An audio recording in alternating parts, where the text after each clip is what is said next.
매일 아침 이렇게 먹으면 당뇨와 뱃살을 싹 다 잡을 수 있어요. 매일 사과 하나를 먹으면 병원에 안 가도 될 정도로 우리 몸에 보약이 된다는 말은 들어보셨나요? 그런데 사과와 함께 먹는 음식에 따라 독이 되어 암과 치매에 걸릴 수도 있고 반대로 암과 치매를 예방하는 보약이 될 수도 있습니다.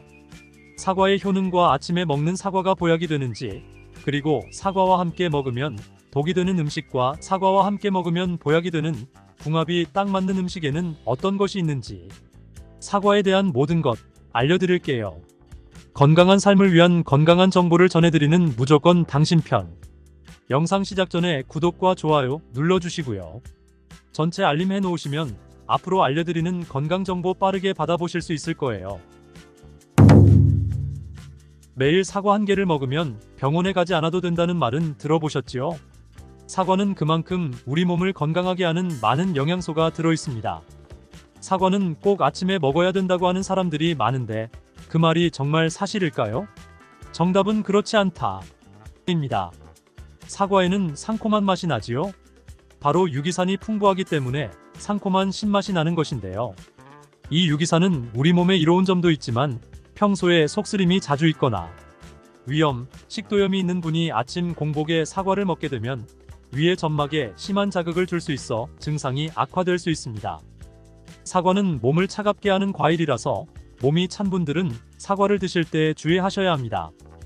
위염 같은 증상이 있는 분들이 공복에 사과를 드시면 사과가 소화가 되지 않고 설사를 하게 될 가능성이 높습니다. 평소에 아랫배가 차거나 손발이 차고 생리기간 중에 있는 여성분들도 사과를 드실 때는 주의하셔야 합니다. 이런 분들이 사과를 드실 때에는 아침 공복보다는 아침 식후에 드시는 것이 좋고요. 사과를 보통 냉장고에 보관했다가 드시잖아요.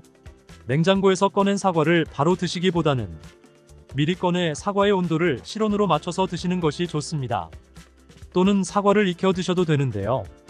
팬에 구워 드셔도 되고 전자레인지에 돌려서 익혀 드셔도 됩니다. 그렇다면 왜 아침에 먹는 사과가 보약이라고 했을까요?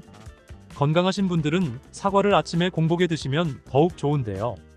왜냐하면 사과에는 팩틴이라는 식이섬유가 풍부해 장운동을 활발하게 하고 장내 노폐물을 배출하는 데 도움을 주어 하루를 건강하게 시작할 수 있습니다. 한 가지 꼭 기억하셔야 할 점은 사과를 껍질째 드셔야 한다는 것입니다. 실제 연구에서 사과의 껍질에는 안토시아닌, 퀘르세틴, 에피카테킨 같은 폴리페놀 성분이 사과 과육보다 껍질에 훨씬 더 많이 함유된 것이 밝혀졌습니다. 껍질을 버리고 먹게 되면 사과에 좋은 영양소는 극히 일부만 먹게 되는 거예요. 사과에는 팩틴 말고도 정말 많은 영양소가 있는데요. 사과에는 어떤 효능이 있는지 바로 알아보겠습니다. 사과는 장을 건강하게 해줍니다. 요즘 프리바이오틱스 영양제를 많이 사드시고 계시죠? 사과가 바로 천연 프리바이오틱스로서 장내 환경을 유익균이 많아지도록 만들어줍니다. 장내에 좋은 균이 많이 생기게 되면 장의 환경이 좋아지는 것인데요. 그렇게 되면 단맛, 자극적인 맛이 강한 가공식품에 대한 식욕도 줄어들고 건강한 식품을 먹고 싶은 욕구가 늘어나게 됩니다. 그러면 자연스럽게 체중이 줄어들고 다이어트하는 효과까지 누릴 수 있게 됩니다. 사과를 먹게 되면 소화되는 과정에서 뷰티르산 같은 단쇄 지방산이 만들어지게 되는데요. 이 지방산이 손상된 장벽을 회복시키는 역할을 해줘 장이 건강해지는 것입니다. 장벽을 회복시키는 것이 중요한 이유가 있는데요. 장벽이 손상이 되면 손상된 곳에 독소들이 침투하게 되고 이 증상을 장누수 증후군이라고 합니다. 이런 증상이 나타나면 독소들이 혈액을 타고 돌아다니게 되고 피부에 염증이 발생되고 아토피를 일으킬 수 있게 됩니다. 사과를 드시면 이런 증상을 예방해 피부도 탄력 있고 밝아지게 하는 효과도 있는 것이지요. 사과의 풍부한 팩틴이 장운동을 활발하게 한다고 했잖아요. 그렇게 되면 암을 유발할 수 있는 물질들이 장내에 오래 머물지 못하게 하고 결국 대장암의 발병률도 줄어들게 됩니다. 사과는 혈관을 깨끗하게 해주는데요. 그렇게 되면 뇌졸중, 고혈압, 심근경색 등의 혈관 질환을 예방할 수 있게 됩니다. 혈관에 활성산소가 많아지게 되면 혈전이 생겨 혈액순환을 방해하기도 하고 혈관세포를 손상시켜 노화를 촉진하기도 합니다. 플라보노이드 계열의 루틴이란 성분은 활성산소를 제거하여 혈전이 생기는 것을 억제하는데요. 이 루틴이 사과에 많이 들어있습니다. 또한 사과에는 칼륨이 함유되어 있는데요. 칼륨은 혈관 내의 나트륨을 몸 밖으로 배출해주는 역할을 합니다. 나트륨은 수분을 흡수하는데 칼륨이 부족하면 나트륨이 배출되지 않아 혈압이 상승하며 혈관에 노폐물이 쌓이게 됩니다. 사과를 섭취하여 칼륨을 공급해주면 고혈압을 방지하고 노폐물을 배출시켜주는 역할도 하는 것이지요. 또한 칼륨은 혈관을 확장시키는 작용을 하여 혈액순환을 원활하게 하며 심장박동을 안정시키고 심장의 기능을 강화하는 데에도 도움을 주는 성분입니다. 한 가지 주의할 점 알려드릴게요. 활성산소가 혈관을 손상시킨다고 했잖아요. 사과를 잘못 드시면 오히려 활성산소가 많이 생기게 되는데요. 바로 갈변된 사과를 드시는 것입니다. 사과 먹고 남으면 밀폐 용기에 담아 보관했다가 나중에 드시는 경우도 많잖아요. 그때 단면이 갈색으로 변하는데 공기 중에 산소와 만나 산패되어 갈변한 것입니다. 이렇게 산패된 사과를 드시게 되면 활성산소를 제거하는 것이 아니라 오히려 증가시켜 혈관 건강에 악영향을 줄 수 있으니 갈변된 사과는 잘라내고 드시길 바랍니다. 사과는 혈당을 조절해 당뇨를 예방하고 당뇨 회복에도 도움을 줄 수 있습니다. 당뇨가 있는 분들은 과당이 혈당을 올려 안 좋다고 알고 계시잖아요. 그런데 사과는 오히려 혈당을 조절해주기 때문에 당뇨가 있는 분들은 사과를 드셔야 합니다. 식사하기 30분 전에 사과를 드신 후에 식사를 하시면 혈당이 급격하게 오르는 혈당 스파이크 현상을 막을 수 있습니다. 사과의 단맛 때문에 당뇨가 있는 분들이 사과를 드시는 것을 꺼려 하시는데요. 사과에는 단맛도 있지만 혈당을 올리는 GI 지수가 36으로 혈당 지수가 낮은 과일입니다. 실제로 대학 연구팀에서 실험한 것을 발표했는데요. 건강한 사람을 대상으로 쌀밥만 먹은 경우와 쌀밥을 먹기 30분 전에 사과를 먹은 경우를 비교했을 때 쌀밥을 먹기 30분 전에 사과를 먹은 경우가 쌀밥만 먹었을 경우보다 혈당이 50% 정도 떨어지는 것이 확인되었습니다. 당뇨가 있는 분들도 이제 안심하시고 식사 후에 드시지 말고 반드시 식사 30분 전에 꼭 사과를 드시기 바랍니다. 한 가지 주의할 점은 사과를 갈아서 사과 주스로 드시게 되면 흡수가 빨라 혈당을 올릴 수 있으니 사과를 껍질째 씹어서 드시기 바랍니다. 사과는 기관지를 깨끗하게 청소해주는 효능도 있습니다. 사과에는 퀘르세틴이란 성분이 풍부하게 함유되어 있는데요. 이 성분은 호흡기 점막에 생기는 염증을 가라앉히고 예방하는 효능이 있습니다. 그리고 폐기관지의 모세혈관을 튼튼하게 도와줍니다. 천식이 있거나 기관지가 약한 분들이 미세먼지 때문에 기침이 많이 나고 목에 가래가 많이 생길 수 있는데요. 이런 분들이 사과를 꾸준히 드시면 호흡기가 부드러워져 불편함을 많이 해소할 수 있게 됩니다. 한 연구에서 매주 4개에서 5개의 사과를 먹는 가정의 자녀가 매주 1개 이하의 사과를 먹는 가정의 자녀보다 천식에 걸릴 확률이 50% 정도 낮았다고 발표한 적이 있습니다. 사과가 그만큼 천식과 호흡기 건강에 좋다는 것이 증명된 것이지요. 이렇게 좋은 사과도 함께 먹으면 절대 안 되는 음식이 있는데요. 바로 우유, 요거트, 치즈 등의 유제품입니다. 요즘 샐러드를 많이 드시면서 샐러드에 사과도 넣고 드레싱으로 요거트와 치즈를 부어서 드시는 경우도 많은데요. 유제품과 사과를 함께 드시면 사과의 비타민C가 우유의 부족한 영양성분을 보충해 주어 좋은 것으로 알고 계시지요. 이런 내용이 틀린 것은 아니지만 소화 기능이 약하신 어르신분들이나 위염, 식도염 같은 증상이 있는 분들이 이렇게 드시면 안 되는데요. 영상 초반에도 잠깐 말씀드렸듯이 이런 증상이 있는 분들이 유제품과 사과를 함께 드시면 더욱 증상이 악화됩니다. 그 이유는 사과의 유기산과 우유의 카제인 성분이 만나게 되면 엉기는 현상이 일어나 덩어리가 되고 위 속에 들어가면 위산과 만나 더 큰 덩어리가 되어 소화가 어려워집니다. 평소 소화가 잘 되고 건강한 사람이라면 문제가 없지만 그렇지 않은 분들은 만성 소화불량과 대장염을 일으킬 수도 있고 지속적으로 반복되면 대장암이 생길 수 있습니다. 장 건강이 중요한 이유는 장이 정신 건강에까지 영향을 주기 때문인데요. 행복 호르몬이라고 불리는 세로토닌의 95%가 장에서 만들어지기 때문에 장이 건강해야 행복감이 올라갈 수 있기 때문입니다. 그리고 절대 드시면 안 되는 것이 바로 사과씨입니다. 사과 주스를 만들어 드실 때 씨까지 갈아서 함께 드시는 경우도 종종 있는데요. 사과씨에는 아미그달린이라는 성분이 함유되어 있습니다. 이 성분은 독성을 가지고 있는데요. 이 아미그달린이 소화 효소와 만나게 되면 시아노아수소로 분해가 됩니다. 시아노아수소는 인체에 유해한 독성이 강한데요. 섭취하게 되면 두통, 어지러움, 구토, 복통 등의 증상이 나타날 수 있고 심한 경우에는 심장박동에도 영향을 주며 호흡곤란, 혼수 상태 등의 심각한 증상이 나타날 수도 있습니다. 건강한 성인은 사과 한 개에 들어있는 씨의 양에는 큰 영향이 없을 수 있지만 독성에 약한 나이가 많으신 어르신이나 어린아이들은 민감하게 반응할 수 있으니 주의하셔야 합니다. 사과는 유독 보여지는 것이 중요한 과일인데요.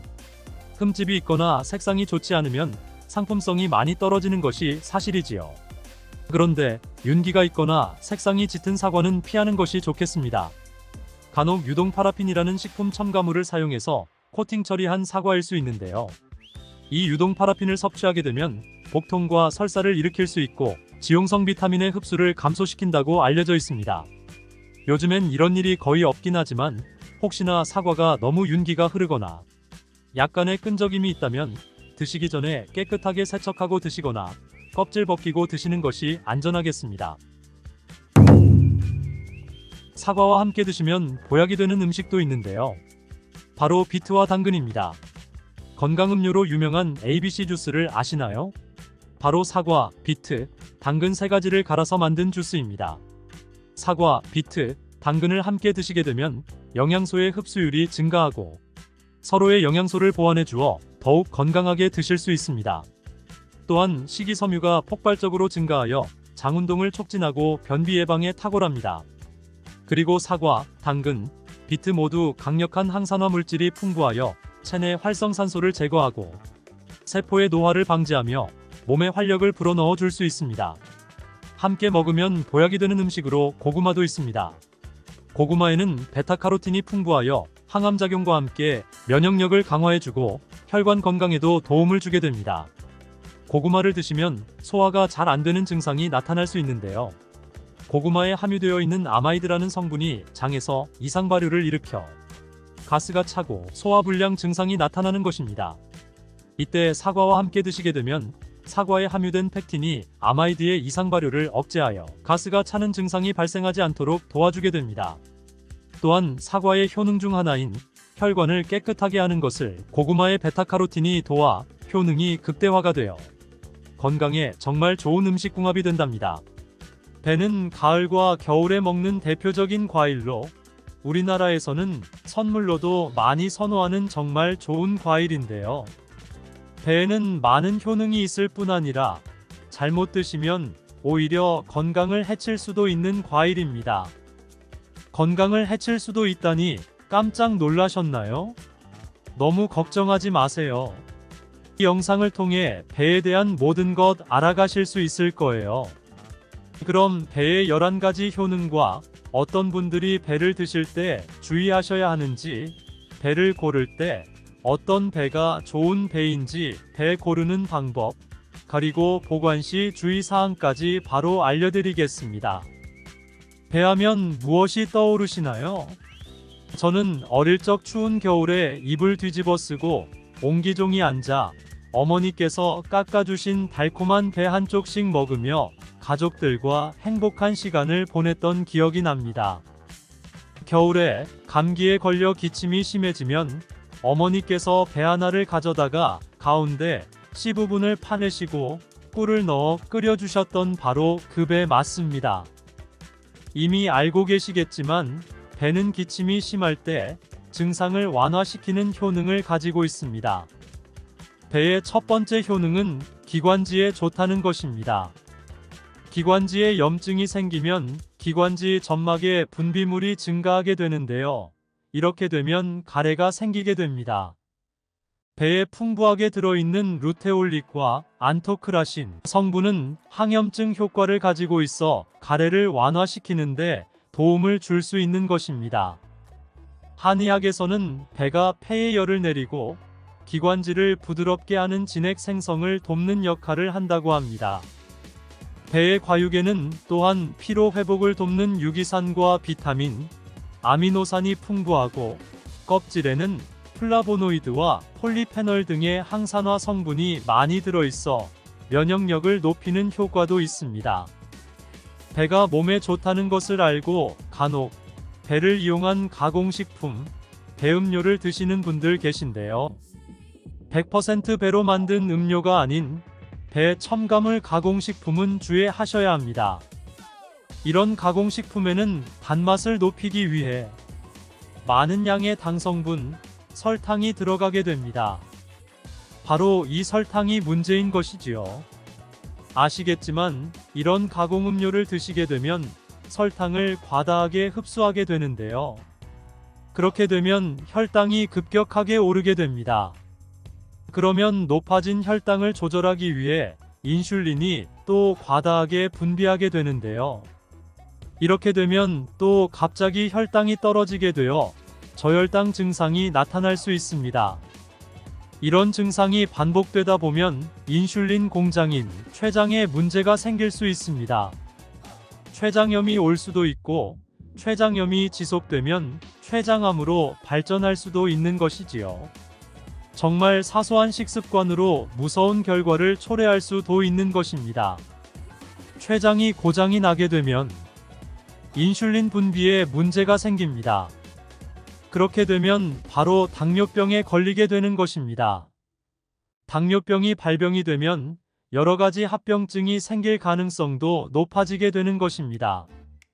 이렇게 췌장에 문제가 생기지 않더라도 가공음료를 통해 설탕을 많이 섭취하게 되면 다른 문제가 생길 수 있는데요. 가장 취약한 부분이 혈관입니다. 많은 양의 설탕으로 인해 혈관에 문제가 생길 수 있는데요.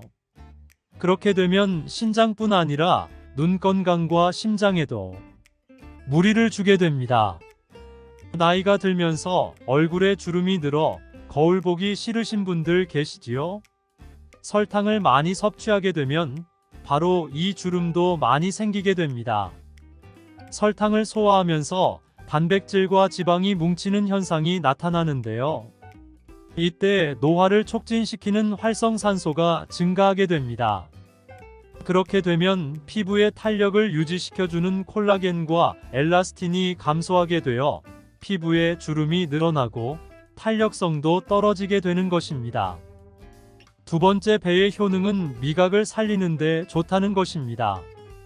나이가 들면서 음식을 먹어도 맛도 잘 모르겠고 침도 잘 안 생겨 입안이 건조해지는 느낌이 있는 분들 많으시죠?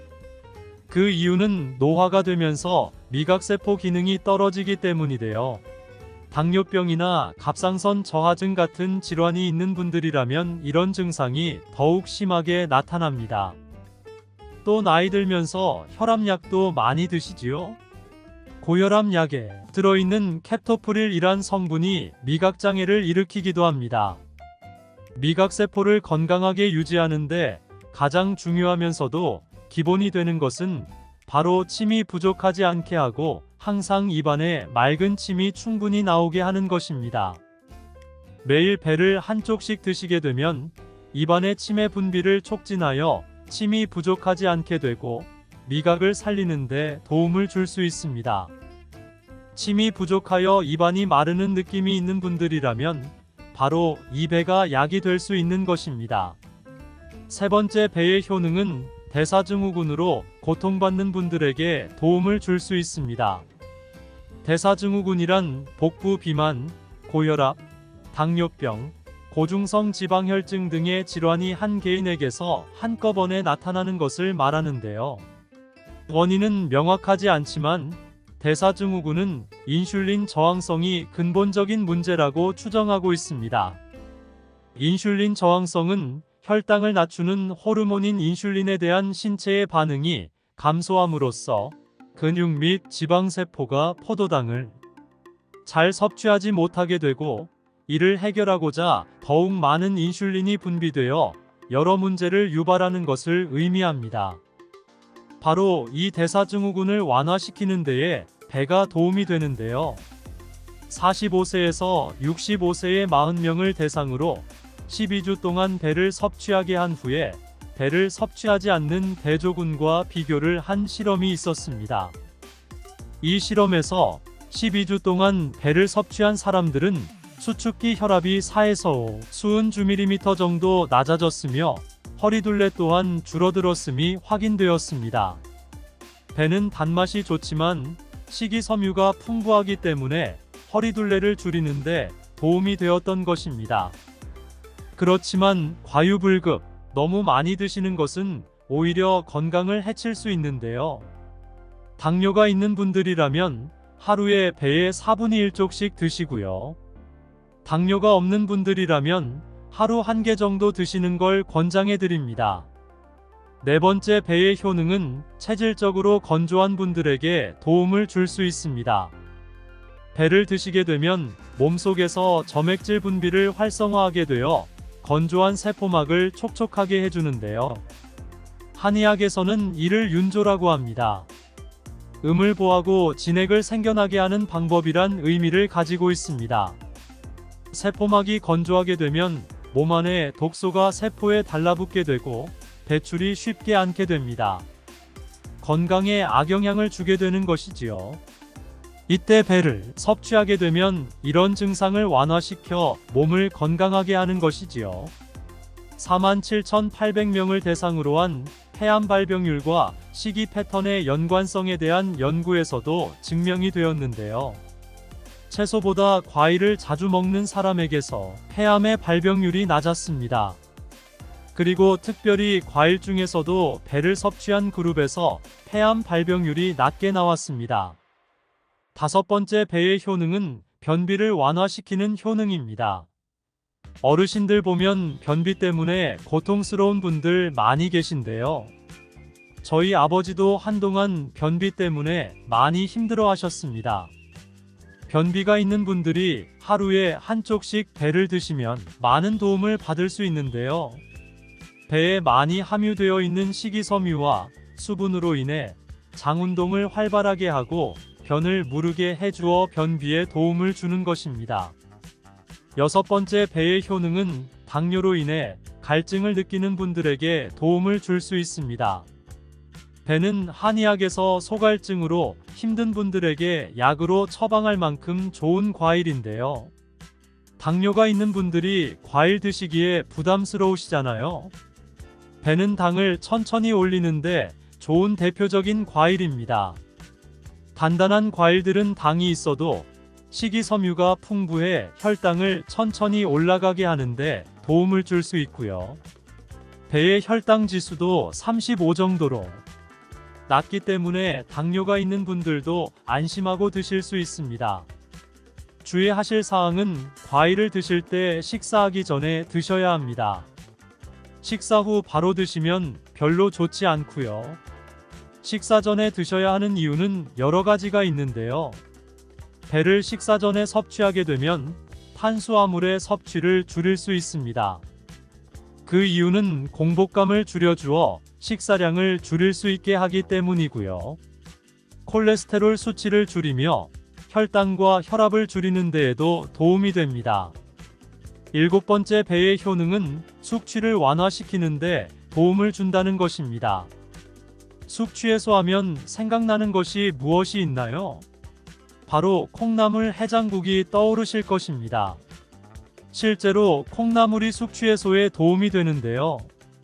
왜냐하면 콩나물에는 아스카라긴산이 풍부하게 함유되어 있습니다. 이 아스파라긴산이 알코올 분해를 촉진해 주어 숙취해소에 도움을 주는 것인데요.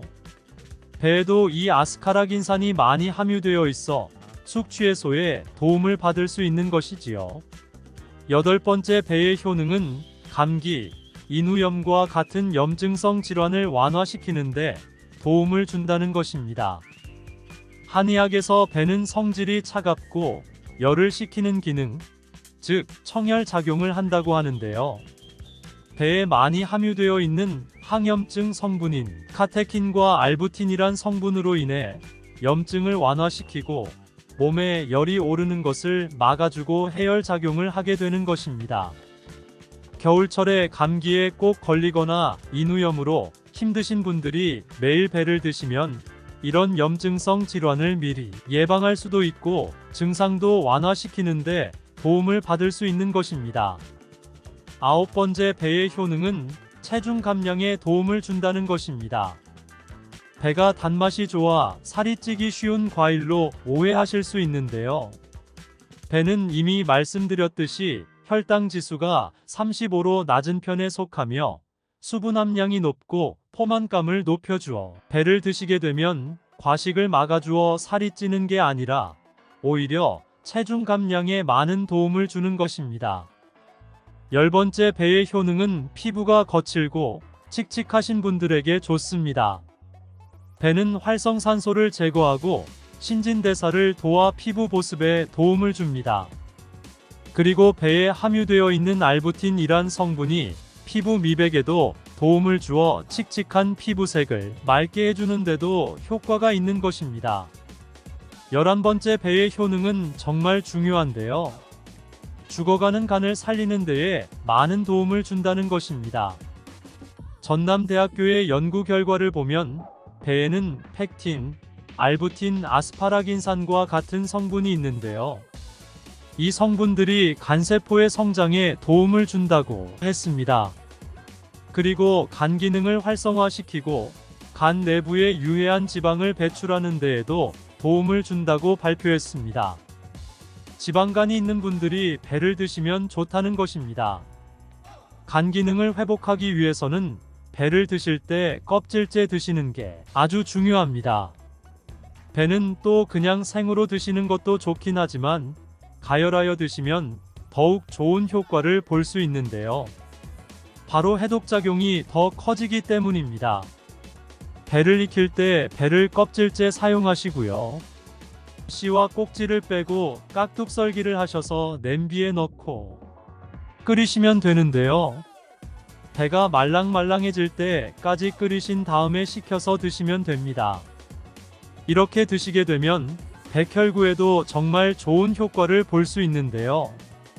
이뿐 아니라 노화 방지에 좋습니다. 한국식품과학지의 자료를 살펴보면 배를 가열하게 되면 플라보노이드, 폴리페놀과 같은 항산화 성분들이 3,700배나 상승한다고 나와 있습니다. 이런 효능 때문에 간 기능이 좋아지고 해독작용이 좋아져 건강에 정말 큰 도움이 되는 것입니다. 배가 이렇게 많은 좋은 효과들이 있지만 드실 때 주의하셔야 할 분들이 있습니다. 첫 번째로는 몸이 찬 분들입니다. 수족 냉증이 있거나 평소에 배속이 차가워 소화를 잘 못 시키는 분들은 배를 많이 드시면 좋지 않습니다. 한의학에서 배가 찬 기운을 갖고 있다고 했잖아요. 바로 이 때문에 몸이 찬 분들이 배를 드시게 되면 체온이 더 떨어지고 그렇게 되면 혈액의 흐름에 문제가 생길 수 있는데요. 그렇게 되면 혈액의 노폐물이 잘 배출되지 못할 뿐 아니라 혈관의 혈전도 생길 수 있습니다. 그 증상이 지속되게 되면 동맥경화와 같은 심혈관 질환이 발생할 수도 있는 것입니다. 배가 소화에 좋은 기능이 있지만 속이 찬 분들이 배를 드시면 소화기관이 더욱 차갑게 되어 소화가 더 안 되는 일이 발생할 수도 있는 것입니다. 두 번째로, 배를 드실 때 주의하실 분들은 신장이 약한 분들입니다. 배에는 수분이 많아 다른 좋은 점들도 있지만 신장이 약한 분들이 배를 너무 많이 드시게 되면 많은 수분으로 인해 이뇨작용이 일어나게 되는데요. 이로 인해 오히려 수분이 손실이 심해질 수도 있고 소변이 농축되어 신장에 무리를 주게 되고 결석을 유발하게 될 수도 있습니다. 배를 보관할 때 주의할 사항 한 가지를 알려드리겠습니다. 배와 함께 많이 드시는 과일이 사과인데요. 함께 드시게 되면 사과와 배에 좋은 성분들이 시너지 효과를 발휘해 건강에는 많은 도움을 주게 되는데요. 보관할 때는 다릅니다. 배와 사과를 같이 보관하게 되면 사과에서 분비되는 에틸렌이란 가스가 배를 빨리 상하게 합니다. 에틸렌은 대표적인 식물 노화 호르몬인데요. 사과는 바로 이 에틸렌이 많이 분비되기 때문에 배와 사과는 따로 보관하시길 바랍니다. 양배추는 특히 위 건강에 좋은 대표적인 채소로 알려져 있는데요. 양배추를 이용한 위장약이 만들어지는 만큼 위장에 좋은 영양소가 많이 함유되어 있습니다. 그리고 양배추에는 위장뿐만 아니라 여러 가지 몸에 좋은 효능이 있는 풍부한 성분들이 함유되어 있습니다. 그런데 이런 양배추도 잘못 드시면 오히려 건강에 독이 될 수도 있다는 사실 알고 계신가요? 양배추의 부작용과 양배추의 효능 3가지, 그리고 양배추와 함께 먹으면 보약이 되는 음식과 먹는 방법까지 양배추에 대한 모든 것 알려드리겠습니다. 양배추에는 칼륨, 칼슘, 비타민C, 비타민U, 식이섬유 등 정말 많은 성분을 함유하고 있습니다. 그런데 비타민C는 들어봤는데 비타민U는 뭘까요? 사실 비타민U는 비타민이 아닙니다. 비타민U는 S메틸메티오닌이란 성분인데요. 궤장 치료에 효과가 좋다는 것이 알려지면서 비타민U로 불립니다. U는 궤양의 영어로 얼서의 첫 글자를 가져와 비타민U라고 하는 것이지요. 이 성분만 봐도 알 수 있듯이 양배추의 첫 번째 효능이 위장을 튼튼하게 한다는 것입니다. 바로 위식도의 염증을 가라앉히는데 효능이 있습니다. 위식도에 염증이 있어 빨갛게 헐어있는 분들이 있는데요. 이런 분들은 공복의 명치 끝, 배의 윗부분, 명치 있는 부근이 쓰리고 아픈 통증이 발생할 수 있습니다. 이런 통증의 원인이 염증 때문인데요. 이 염증을 비타민U, S메틸메티오닌이 완화시키는데 도움을 줍니다. 비타민U는 위점막에서 분비되는 호르몬인 프로스타그란딘의 생성을 촉진함으로써 위산으로부터 위벽을 보호하고 위염과 위궤양을 억제하며 위암이 발생하는 것까지 예방하는 효능이 있습니다. 또한 비타민U는 간의 해독작용에 중요한 역할을 하는 글루타치온의 생성을 촉진하고 활성산소를 제거하여 간세포의 손상을 예방하여 간 기능을 개선하는 데에도 도움을 줄 수 있습니다. 사실 이 비타민U는 십자화과 채소에는 풍부하게 함유되어 있는데요. 십자화과 채소에는 양배추, 브로콜리, 배추, 무 등이 포함됩니다. 100g당 S메틸메티오닌 함량을 살펴보면 배추의 39mg, 무에는 11mg, 브로콜리에 18mg, 양배추에는 무려 46mg으로 십자화과 채소 중에서 가장 많은 함량이 들어있습니다. 그리고 양배추는 부위에 따라서도 비타민U의 함량이 달라집니다. 푸른색의 겉잎, 하얀 속잎, 그리고 심지로 구성되는데요. 100g당 겉잎에는 26.1mg, 속잎에는 46.4mg, 심지에는 30.6mg이 함유되어 있습니다. 겉잎보다 속잎에 더 많이 함유되어 있습니다. 과일은 껍질을 꼭 함께 드시라고 했었는데요. 양배추는 반드시 겉잎을 먹어야 할 필요는 없겠지요. 양배추의 두 번째 효능은 항암작용을 한다는 것입니다. 그리고 양배추에는 항암작용이 뛰어난 글루코시놀레이트란 성분이 풍부한데요. 이 성분은 미로시나아제라는 효소에 의해 설포라판과 인돌삼카비놀이라는 성분으로 전환이 됩니다. 이 인돌삼카비놀은 호르몬의 균형을 조절하는 효능이 있습니다. 특히 에스트로겐 대사에 영향을 미쳐 호르몬 균형을 조절하는데 중요한 역할을 하여 여성의 호르몬 관련 건강 문제에 도움을 줄 수 있습니다. 또한 유방암, 자궁경 부암 발생을 억제하는 기능을 합니다. 미국 미시건 주립대 연구팀에서 발표를 했는데요. 실제로 양배추를 일주일에 3회 이상 섭취한 여성들이 일주일에 1회만 섭취한 여성에 비해서 유방암 발생률이 72% 낮은 것으로 보고했습니다. 또한 글루코시놀레이트는 백혈구와 면역 단백질인 사이토카인의 조율 능력이 뛰어나 특히 방광암, 유방암, 간암 등의 강력한 항암 효과를 보이는 것으로 알려져 있습니다. 양배추의 세 번째 효능은 정말 중요한 효능인데요. 바로 몸의 진액을 보충해주는 효능입니다.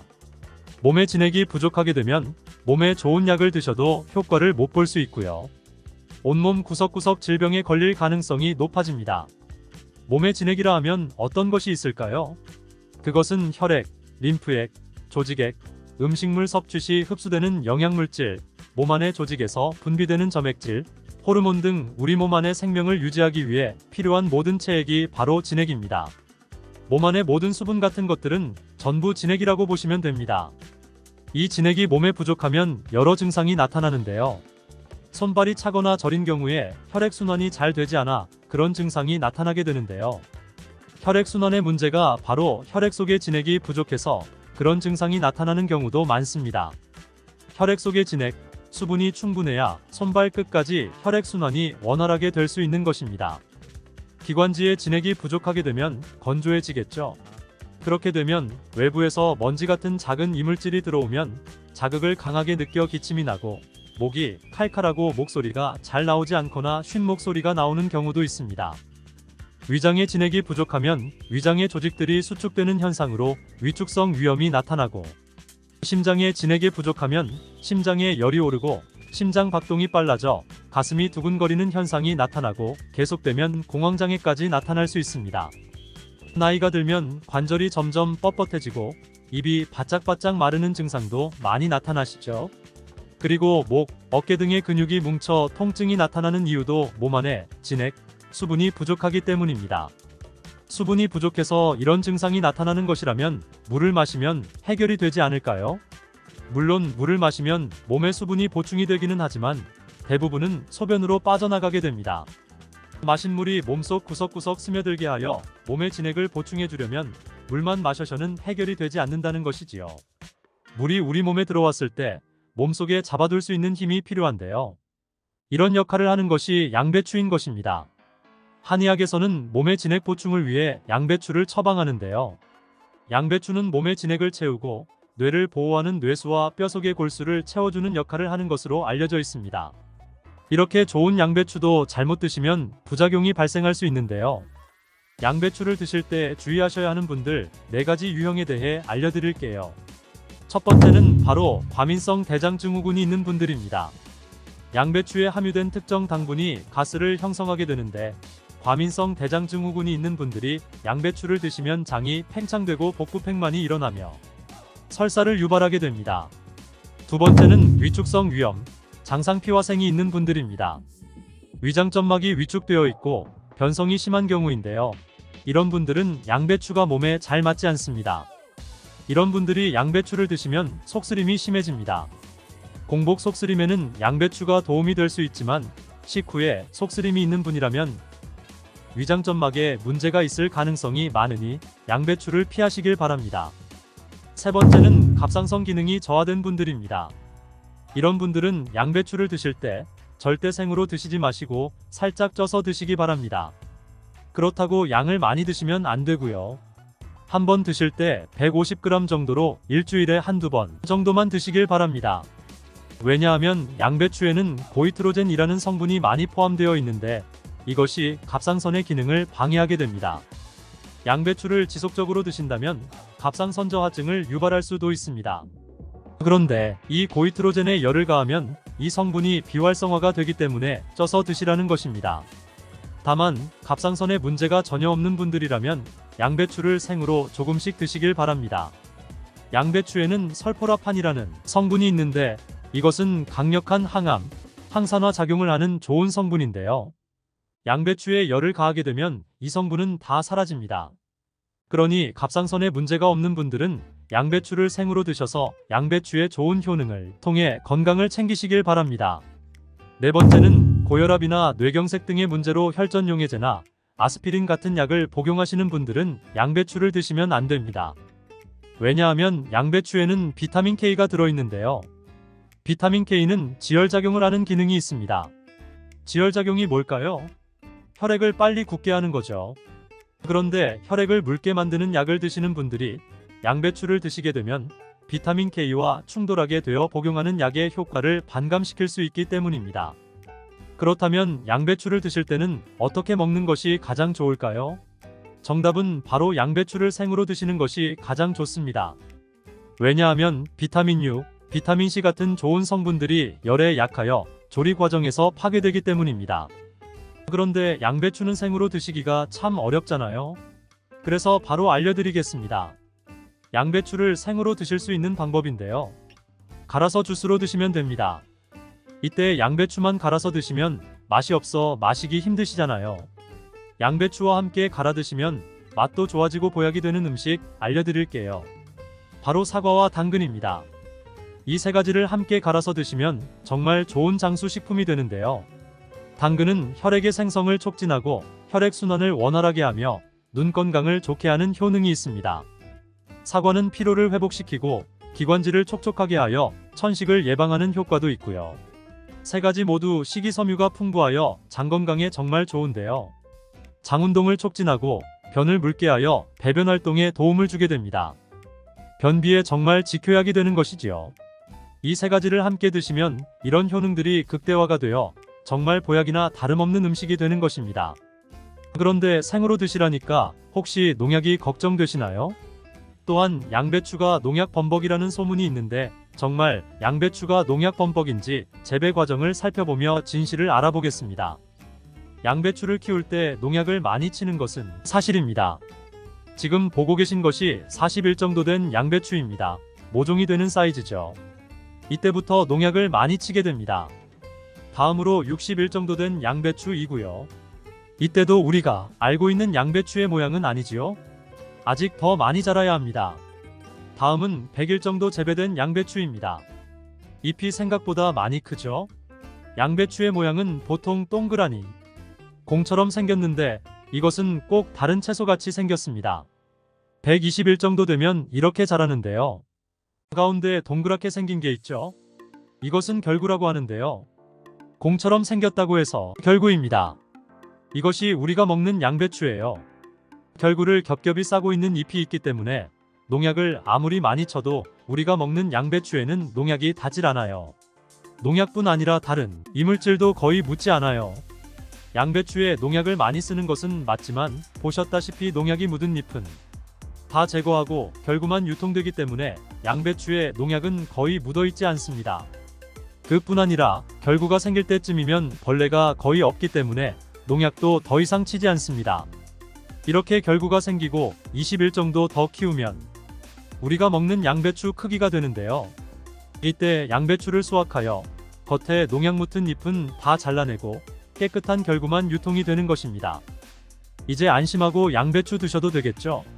혹시나 걱정되신다면 농약은 수용석 성분이기 때문에 양배추를 물에 5분 정도 담가 두었다가 흐르는 물에 씻으면 농약은 완전히 제거할 수 있으니 걱정하지 말고 드셔도 됩니다.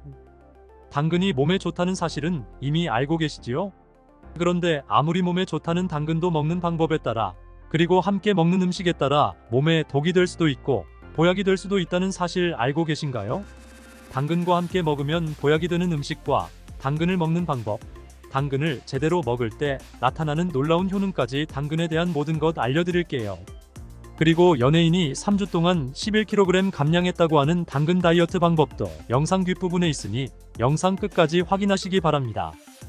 당근의 대표적인 효능은 베타카로틴에서 나옵니다. 베타카로틴은 채소를 노란색, 주황색, 빨간색이 되도록 하는 성분이며 대표적인 항산화 물질입니다. 항산화 작용을 한다는 것은 항염증 작용을 한다는 것이고 항염증 작용을 한다는 것은 바로 항암 작용을 할 수 있다는 것입니다. 당근의 첫 번째 효능은 눈 건강을 좋게 한다는 것입니다. 당근의 베타카로틴이 우리 몸속에 들어오게 되면 비타민 A가 되는 것인데요. 비타민 A는 눈 건강을 좋게 하는 성분이죠. 당근을 먹으면 눈이 좋아진다는 말을 많이 들어보셨죠? 눈 건강을 위해 루테인을 드시는 분들이 많아지고 있는데요. 그렇다면 눈에 좋다는 루테인 영양제를 먹을 때와 당근을 먹을 때 어느 것이 눈 건강에 더욱 효과가 좋을까요? 정답은 바로 당근을 먹을 때입니다. 영양제는 루테인 영양소 한 가지만을 공급하지만 당근에는 비타민 A뿐만 아니라 루테인과 제아잔틴의 함량도 높아 황반 변성을 예방하기도 하고 눈의 혈액순환을 원활하게 해주어 영양 공급을 도우며 안구 건조증을 예방하기도 합니다. 혈액순환이 제대로 되지 않는 상태에서 루테인 영양제를 드신다고 해도 눈 건강을 좋게 하는 데는 한계가 있습니다. 꼭 기억하시기 바랍니다. 두 번째 당근의 효능은 노화 방지입니다. 이것도 베타카로틴의 효능과 관련이 있습니다. 노화가 된다는 것은 몸에 염증이 많아진다는 것인데요. 염증이 몸 안의 곳곳에서 문제를 일으키게 되는 것이죠. 이런 염증을 없애주는 것이 노화를 방지하는 것인데 바로 당근의 베타카로틴이 강력한 항산화 작용으로 염증을 없애주고 노화를 방지해주는 것입니다. 세 번째 당근의 효능은 장을 건강하게 하고 당뇨를 예방한다는 것입니다. 요즘에 당근 주스 많이들 만들어 드시는데요. 착즙해서 드시는 분들 많으시죠? 약간 아쉬운 것은 착즙하고 남은 찌꺼기는 모두 버린다는 것입니다. 당근은 사실 식이섬유 폭탄이라고도 할 수 있습니다. 당근의 베타카로틴이 혈액 내의 염증을 제거하고 당근의 식이섬유는 장 속의 노폐물들을 제거하는 역할을 해줍니다. 장 속에 유산균이 살아가려면 유산균의 먹이가 있어야 되는데요. 이 먹이를 프리바이오틱스라고 합니다. 그리고 프리바이오틱스의 역할을 해주는 것이 당근의 식이섬유입니다. 또한 식이섬유는 당을 흡착하여 배출해주는 효능이 있습니다. 이 효능은 당이 우리 몸에 흡수되는 속도를 늦춰주기 때문에 혈당이 급격히 오르는 것을 막아주게 됩니다. 이런 과정은 당뇨를 예방하는데 아주 탁월한 효능을 발휘하는 것이죠. 네 번째 당근의 효능은 암을 예방하는 것입니다. 암이 발생하는 여러 이유 중 하나는 염증이 계속해서 발생하는 것입니다. 폐에 염증이 반복해서 발생하면 폐암이 될 가능성이 높고 위에 염증이 반복해서 발생하게 되면 위암이 될 가능성이 높은 것이죠. 또 한 가지 경우는 혈액순환이 잘 되지 않는 곳에 암이 발생할 가능성이 높아집니다. 혈액순환이 잘 되지 않게 되면 그곳에 영양분이 잘 전달되지 않고 문제가 생겨도 회복이 더디거나 악화가 될 가능성이 높아지고 결국 암으로 발전하게 된다는 것입니다. 이러한 문제들을 해결해주는 것이 바로 항산화 성분이고 당근의 베타카로틴이 강력한 항산화 작용을 하여 암을 예방할 수 있는 것입니다. 흡연을 하는 분들이 베타카로틴을 섭취하면 폐암의 발병률이 높아진다고 하여 당근 섭취를 꺼리시는 분들이 있는데요. 걱정하지 않아도 됩니다. 암 발생은 당근과는 아무런 관련이 없습니다. 폐암이 발생했던 실험군은 당근을 섭취한 것이 아니고 베타카로틴 영양제를 섭취한 것이었으며 당근을 섭취한 실험군은 오히려 암 발병률이 낮았다는 연구 결과가 있습니다. 다섯 번째 당근의 효능은 치매 예방입니다. 베타카로틴은 뇌혈관에도 작용을 하게 되는데요. 뇌혈관에 쌓이는 베타 아밀로이드를 제거하여 뇌신경을 활성화시켜주는 역할을 해줍니다. 이렇게 뇌신경이 활성화가 되면 기억력과 학습 능력이 향상이 되고 치매를 예방할 수 있게 되는 것입니다. 치매는 발병이 되면 치료하는 것은 거의 불가능합니다. 그래서 치매는 예방이 정말 중요한 것인데요. 치매를 예방하는데 가장 중요한 것이 혈관을 깨끗하게 하는 것입니다. 당근의 베타카로틴이 혈관을 깨끗하게 해주는 효능이 있으니 당근을 매일 하나씩 꾸준히 섭취하여 치매를 예방하시길 바랍니다. 여섯 번째 당근의 효능은 바로 다이어트에 효과적이라는 것입니다. 여성 연예인이 당근 다이어트로 3주 동안 11kg을 감량한 사실도 있는데요. 이런 효과를 누릴 수 있는 이유가 당근에 함유된 식이섬유 때문입니다. 풍부한 식이섬유는 포만감을 주고 섭취한 당 성분과 지방 성분을 배출시켜주는 역할을 하기 때문에 다이어트에 탁월한 효능이 있는 것이지요. 연예인이 활용했던 당근 다이어트 레시피를 알려드리겠습니다. 당근을 잘 씻어서 잘게 채를 썰어줍니다. 당근 1개에 소금 1스푼으로 10분 정도 절여주고 절인 물은 꼭 짜서 버려줍니다. 올리브 오일과 식초에 버무려 밀폐 용기에 담아 냉장고에 2-3시간 정도 숙성한 후에 드시면 됩니다. 먹을 때는 사과를 채를 썰어 함께 드시면 더욱 맛있게 드실 수 있습니다. 이렇게 좋은 당근도 먹는 방법에 따라 효과를 10배 이상 누릴 수 있고 함께 먹으면 더욱 좋은 음식들이 있습니다. 당근을 먹을 때 다이어트가 목적이라면 생으로 드시는 것이 가장 효과가 좋습니다. 다만 식이섬유는 소화가 잘 되지 않기 때문에 장이 안 좋은 분들은 익혀서 드시길 바랍니다. 그리고 당근을 드실 때는 껍질까지 함께 드시길 바랍니다. 당근의 영양 성분은 껍질에 가장 많이 함유되어 있기 때문입니다. 그리고 당근의 베타카로틴은 지용성 성분입니다. 지용성이라는 것은 기름에 잘 녹는다는 것인데요. 따라서 베타카로틴을 잘 흡수하기 위해서는 기름과 함께 섭취하는 것이 좋습니다. 문제는 기름을 잘 선택해야 한다는 것입니다. 콩기름이나 일반 식용유를 사용하시면 오메가6 지방산이 많아 오히려 건강을 해치는 결과를 초래할 수 있으니 오메가3가 풍부한 올리브유나 들기름, 아마씨유 같은 기름을 사용하시길 바랍니다. 이렇게 기름을 사용하여 살짝 익혀 드시게 되면 생으로 드셨을 때 10% 정도 흡수되는 베타카로틴을 70% 정도 흡수할 수 있게 됩니다. 기름에 볶을 때 주의사항은 너무 오래 익히지 말고 살짝만 익혀 드시기 바랍니다. 너무 오래 볶으면 오메가3를 함유한 기름도 산패되어 문제가 될 수 있기 때문입니다. 함께 먹으면 좋은 음식들도 바로 알려드릴게요. 몇 년 전부터 유행하고 있는 주스 있잖아요. ABC 주스라고 하는데요. 사과, 비트, 당근이죠. 이 세 가지를 함께 갈아서 주스로 마시면 항산화 폭탄 주스를 마시게 되는 것인데요.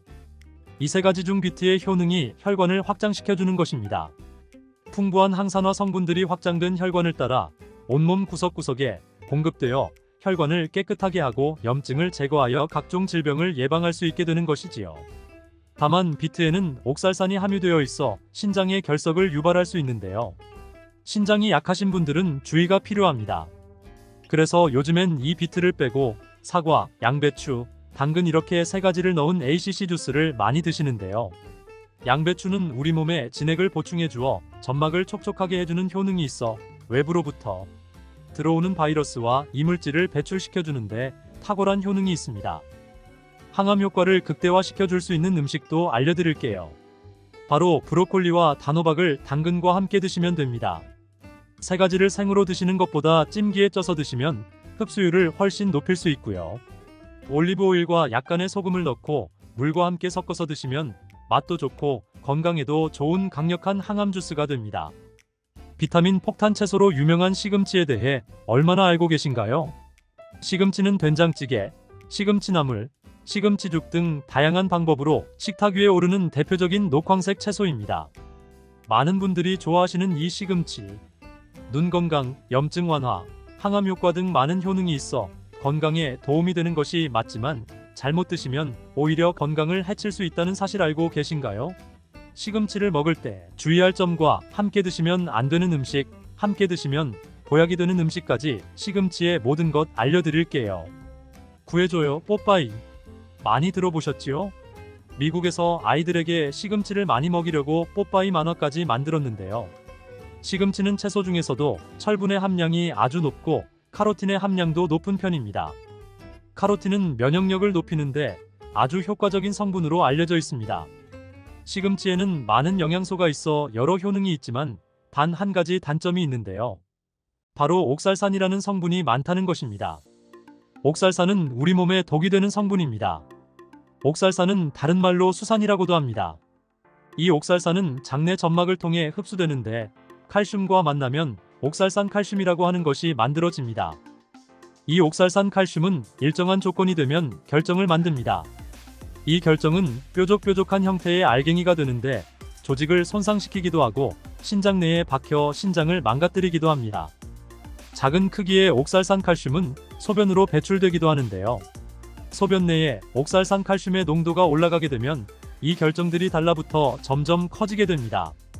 이렇게 커진 덩어리들이 신장에서 발견되면 신장결석, 요로에서 발견이 되면 요로결석이라고 하는 것입니다. 시금치에 함유된 옥살산은 물에 녹는 수용성 옥살산과 물에 녹지 않는 불수용성 옥살산 두 가지가 있습니다. 불수용성 옥살산은 이미 칼슘과 결합된 형태로 되어 있는 경우가 많고 물에 녹지 않아 우리 몸에 흡수되기가 어려워 크게 걱정하지 않아도 됩니다. 문제는 수용성 옥살산입니다. 이 수용성 옥살산은 물에 잘 녹기 때문에 장에서 흡수되며 칼슘과 결합하여 덩어리를 이루고 뾰족한 결정이 우리 몸을 공격하는 것입니다. 한 논문에서는 시금치에는 수용성 옥살산이 92%라고 보고하고 있습니다. 시금치를 먹으면 옥살산이 많이 흡수될 수 있다는 것이지요. 그럼 시금치를 먹으면 안 되는 것일까요? 그렇지 않습니다. 옥살산을 제거하고 드시면 됩니다. 시금치를 드실 때는 반드시 이 작업을 하셔야 하는데요. 그것은 바로 시금치를 끓는 물에 데치는 것입니다. 이렇게 하면 시금치의 물에 녹는 옥살산이 끓는 물에 녹아나오게 됩니다. 이 물은 채수로 사용하지 말고 반드시 버리셔야 합니다. 시금치 나물을 만들 때 시금치를 물에 데치는 과정을 반드시 하시지요. 이 과정은 시금치의 숨을 죽이는 것만이 목적이 아닙니다. 옥살산을 제거하는 것을 목적으로 생각하셔야 하는 것입니다. 그러면 얼마 동안 끓는 물에 데쳐야 할까요? 보통은 너무 오래 데치면 시금치가 너무 흐물거리고 시금치의 비타민C가 파괴되어 30초 정도로 잠깐 데치잖아요. 식감을 위해서는 이렇게 하는 것이 맞는 방법이지만 옥살산을 제거하려면 시간이 많이 필요합니다. 대화여자대학교 식품영양학과 연구팀에서 시금치에 데치는 시간에 따른 성분 변화를 발표했습니다. 데치기 전에 시금치 100g당 옥살산의 함량은 1075mg이었습니다. 1분 데친 시금치에는 754mg, 5분을 데친 시금치에는 550mg으로 반 정도 줄었습니다. 끓는 물에 데친다고 해도 시금치의 옥살산이 모두 제거되는 것은 아니라는 것이 확인된 것입니다. 더군다나 30초만 끓는 물에 시금치를 데친다면 시금치에 함유된 옥살산의 함량은 아직 많이 남아있게 되는 것이지요. 그리고 시금치를 데칠 때 소금을 약간 넣고 데치잖아요. 소금을 넣으면 시금치의 색깔도 더욱 진해지고 맛도 좋아져 소금을 첨가하는데요. 단국대학교 식품영양학과에서는 시금치를 데칠 때 소금을 넣고 시험을 하였습니다.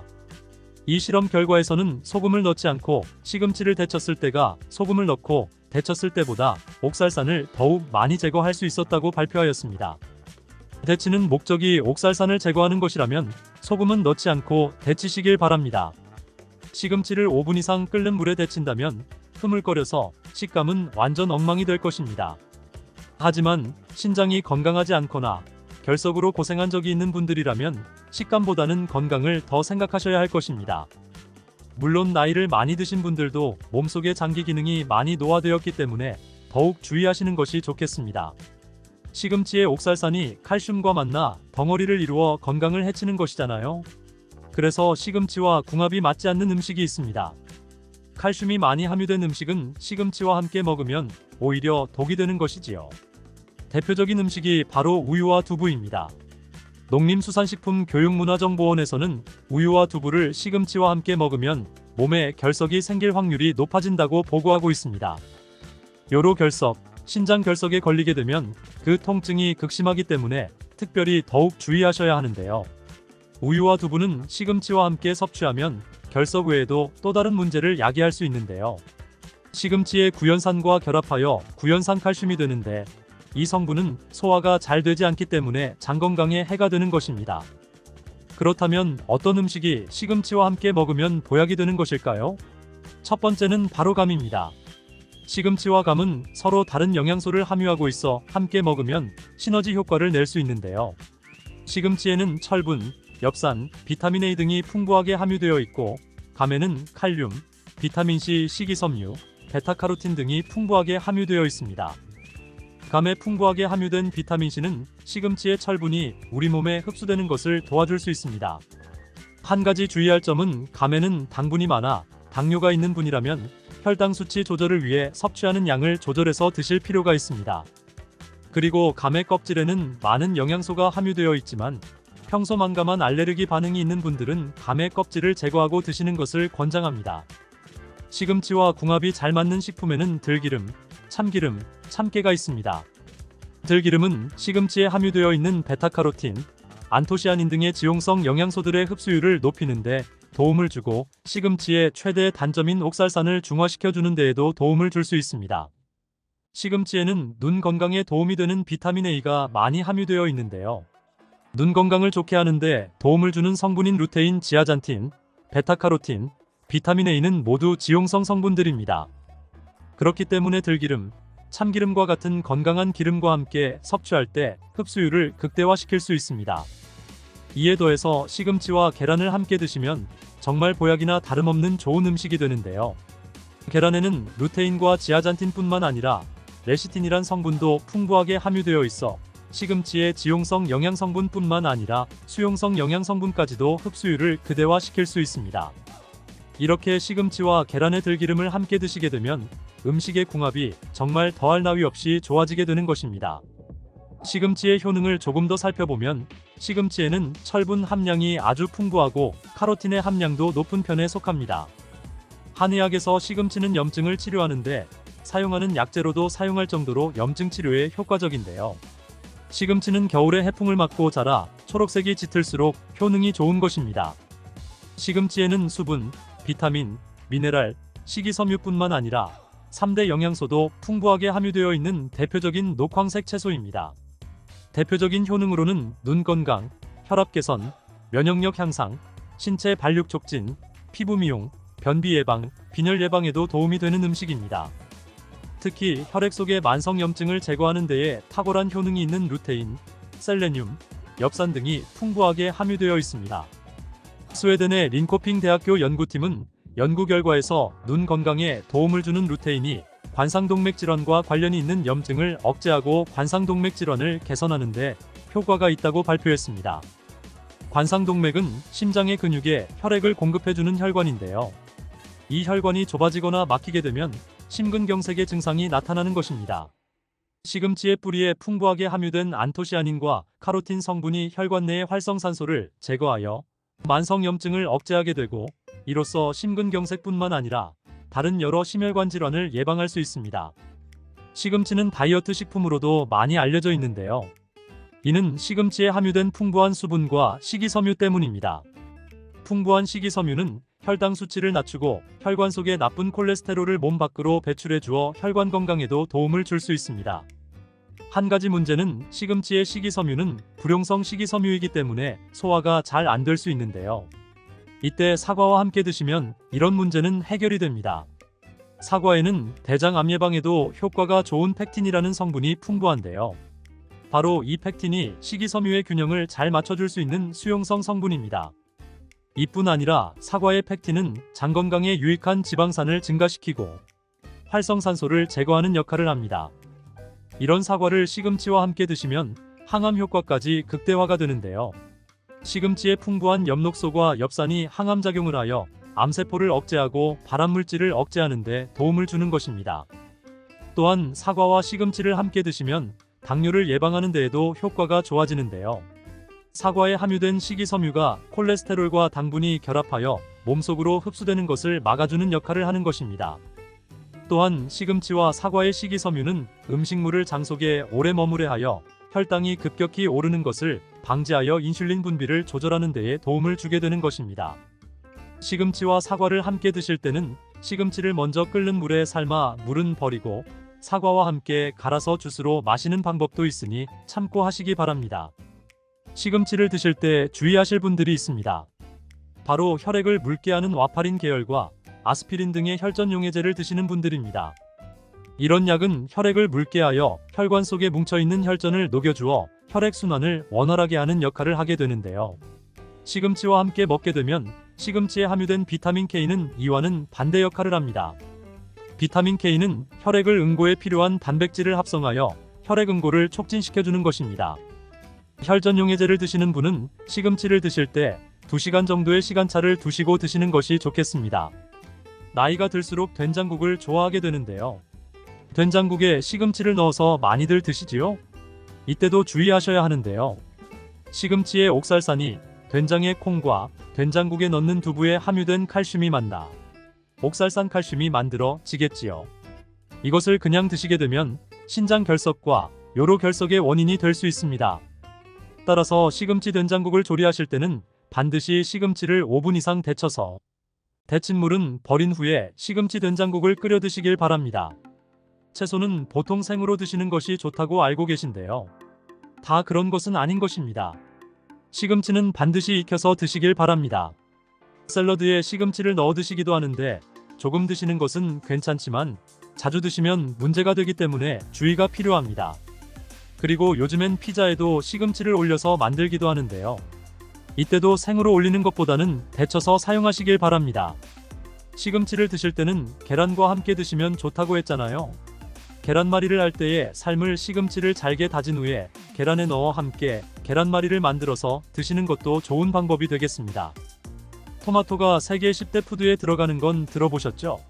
그런데 정확히 어디에 좋은지 알고